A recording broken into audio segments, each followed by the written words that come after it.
নমস্কার প্রিয় দর্শক বন্ধুরা, আশা করি সবাই ভালো আছেন। আমার পাঁচমিশালি রান্নাঘরে আপনাদের সকলকে স্বাগত। আমার আজকে রেসিপি কমলা লেবুর চাটনি। এর জন্য এখানে আমি নিয়ে নিয়েছি দুটো কমলা লেবু। এর খোসাটা ভালো মতো ছাড়িয়ে নিয়ে কোয়াগুলো আমি বার করে নেব। এরপর কড়াইতে একটা মশলা বানিয়ে নেব। এর জন্য দিয়ে দিলাম মৌরি, তেজপাতা আর শুকনো লঙ্কা। এটাকে ড্রাই রোস্ট করে রেখে দেব। এরপর ওই কড়াইতেই দিয়ে দেবো সামান্য পরিমাণ তেল, আর ফোড়নে দেব শুকনো লঙ্কা, পাঁচ ফোড়ন। ফোড়নটা একটু ভাজা হয়ে গেলে দিয়ে দেবো কমলা লেবুগুলো।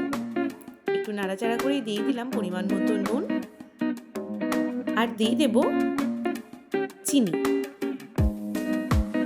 নুন আর চিনি দেওয়ার জন্য কমলা লেবুটা খুব তাড়াতাড়ি গলে গেছে। এরপরে দিয়ে দেবো একটু আখের গুড়। 5 থেকে 7 মিনিট নাড়াচাড়া করলেই এইভাবে ঘন জেলির মতো হয়ে যাবে। শেষে দিয়ে দিলাম সেই ড্রাই রোস্ট করে রাখা মশলাটা। ব্যাস, নামিয়ে নিলাম। ওপর থেকে দিয়ে দেবো একটু পাতিলেবুর রস, যাতে ফ্লেভারটা খুব সুন্দর আসে। শীত চলে যাওয়ার আগে ঝটপট এই শীতের কমলা লেবু দিয়ে বানিয়ে ফেলুন চাটনিটা।